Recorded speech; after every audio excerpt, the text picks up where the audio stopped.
परी बन गई बहू। पुष्पा जी का बेटा अमन पूरे 30 साल का हो चुका था। पुष्पा जी के परिवार में उनके पति और इकलौता बेटा अमन ही था। पुष्पा जी अपने बेटे अमन की जल्दी से शादी करवाना चाहती थी, लेकिन अमन था कि उसे कोई लड़की पसंद ही नहीं आ रही थी, क्योंकि अमन जो नौकरी करता था उसमें उसे बहुत ज्यादा तनख्वाह नहीं मिलती थी। एक दिन सुबह के वक्त अमन के पिता कहते हैं, अरे अमन बेटा, तुम जल्दी कोई नौकरी बदल लो। इतनी कम तनख्वाह में तो तुम्हारे लिए लड़की ढूंढना बहुत मुश्किल होता जा रहा है। पापा, आप तो जानते हैं ना मैं कितनी कोशिश कर रहा हूँ, लेकिन इस वक्त तो लोगों को नई नौकरी मिलना तो दूर, पुरानी नौकरी बचाना भी मुश्किल पड़ रहा है। हाँ, वैसे बात तो तेरी ठीक है बेटा, लेकिन क्या करें, तेरी उम्र 30 साल की हो गई है और अगर जल्दी तेरी शादी हुई नहीं तो क्या होगा आगे चलकर। अरे मम्मी पापा, मैं बार बार शादी की बात सुनकर बहुत थक गया हूँ, और ये सुबह ऑफिस जाते वक्त ये सब बातें नहीं हो तो बेहतर है। लेकिन मैं भी क्या करूँ बेटा, अब मैं भी बूढ़ी हो चुकी हूँ।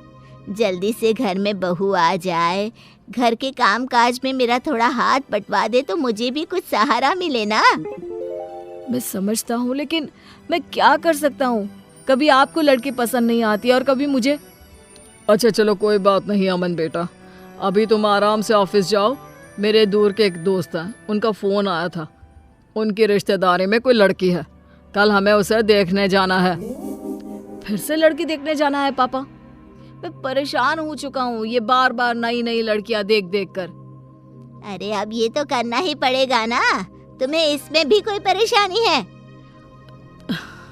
नहीं माँ, कोई परेशानी नहीं है।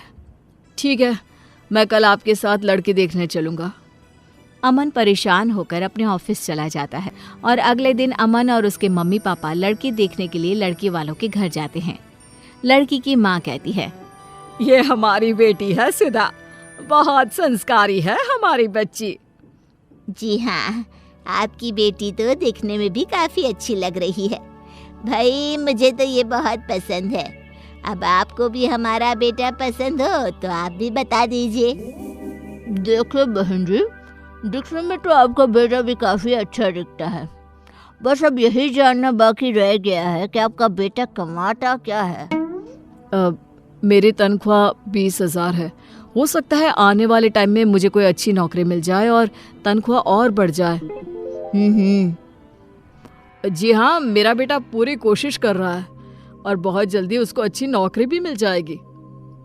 लेकिन इस बात की कोई गारंटी थोड़ी ना है, शादी के बाद भी अगर आपके बेटे को अच्छी नौकरी नहीं मिली तो। हाँ जी, आप बिल्कुल ठीक कह रहे हैं। और वैसे भी 20,000 में आजकल होता ही क्या है। माफ कीजिएगा भाई साहब, हमें ये रिश्ता मंजूर नहीं। देखा माँ, मैंने आपसे पहले ही कहा था, जहाँ आपको लड़की पसंद आ जाती है वहाँ पर मेरी कम तनख्वाह के चलते कोई शादी करने को तैयार नहीं होता। ये सारी बातें हम घर चलकर भी तो कर सकते हैं। अमन, गुस्सा करने का कोई फायदा नहीं। अमन अपने परिवार के साथ वापस घर लौट आता है। कुछ दिनों के बाद पुष्पा जी एक नया रिश्ता लेकर अमन के पास जाती हैं। अमन बेटा, देखो मेरी सहेली की बेटी है, इसका रिश्ता आया है तुम्हारे लिए। ये लोग कल ही हमारे घर आ रहे हैं। ओहो, फिर से लड़की देखनी पड़ेगी क्या? एक आखिरी बार, और मुझे लग रहा है कि इस बार तुम्हारा रिश्ता जरूर हो जाएगा। अगले दिन पुष्पा जी की सहेली अपनी बेटी को लेकर उनके घर आती है और दोनों परिवारों में आपस में बातचीत होती है। देखो, मैं पहले ही तुम्हें बता देती हूँ कि मेरे बेटे की तनख्वाह बहुत ज्यादा नहीं है, लेकिन इसमें कोई बुरी आदत नहीं है। मेरा बेटा बहुत संस्कारी है। अरे बहन जी, क्या फर्क पड़ता है अगर आपका बेटा 20,000 रुपए कमाता है। लड़का भाई अच्छा होना चाहिए, पैसों का क्या है, वो तो बाद में भी कमा लेगा। ये हुई ना बात, फिर तो हमारे बच्चों का रिश्ता जरूर पक्का हो जाएगा। बस अमन अपना जवाब बता दे।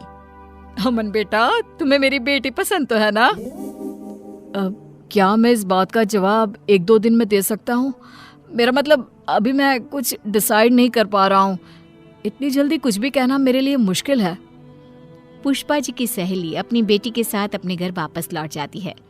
उनके जाने के बाद अमन नाराज होते हुए अपनी माँ से कहता है, क्या माँ, आपने देखा वो लड़की दिखने में बिल्कुल खूबसूरत नहीं है, मुझे नहीं करनी उससे शादी। तुम्हारी बात तो ठीक है बेटा, लेकिन अब हमारे सामने कोई चारा भी नहीं है। उस लड़की को तुम्हारी कम तनख्वाह से कोई फर्क नहीं पड़ता। मेरे हिसाब से तो ये बहुत अच्छा रिश्ता है। लेकिन अमन पुष्पा जी की सहेली की बेटी के साथ शादी करने को तैयार ही नहीं होता। फिर से वही बात हो गई। कभी लड़की सुंदर नहीं मिलती, और अगर लड़की सुंदर मिलती है तो तुम्हारी तनख्वाह की वजह से रिश्ता नहीं हो पाता। अमन अपने मम्मी पापा की बातों से परेशान होकर घर से बाहर निकल जाता है। रात बहुत हो चुकी थी। अमन बहुत परेशान था। वो एक पार्क में जाकर बैठ जाता है। तभी पार्क में पीछे झाड़ियों से किसी के रोने की आवाज उसे सुनाई देती है। कौन है? कौन वहां रो रहा है? मैं हूँ, इन पेड़ों के पीछे। अरे लेकिन तुम कौन और पेड़ों के पीछे क्या कर रही हो? तुम तो दिखने में किसी परी की तरह लग रही हो। मैं परी ही हूँ, मेरा नाम परी है। अरे तुम्हारा नाम क्या, तुम तो बिल्कुल परियों की तरह खूबसूरत हो। लेकिन तुम इस तरह रो क्यों रही हो और इतनी रात को पार्क में अकेले क्यों बैठी हो? मेरा इस दुनिया में कोई नहीं है, मैं एकदम अकेली हूँ। मेरे माँ बाप दोनों का निधन हो चुका है। कुछ गलत लोगों ने मेरा पीछा करने की कोशिश की तो मैं यहाँ आकर छुप गई।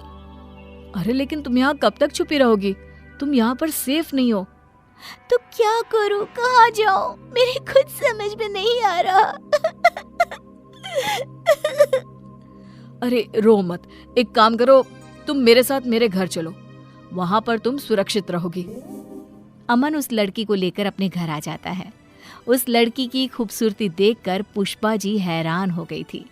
वो लड़की 4-5 दिन अमन के घर पर ही रहती है।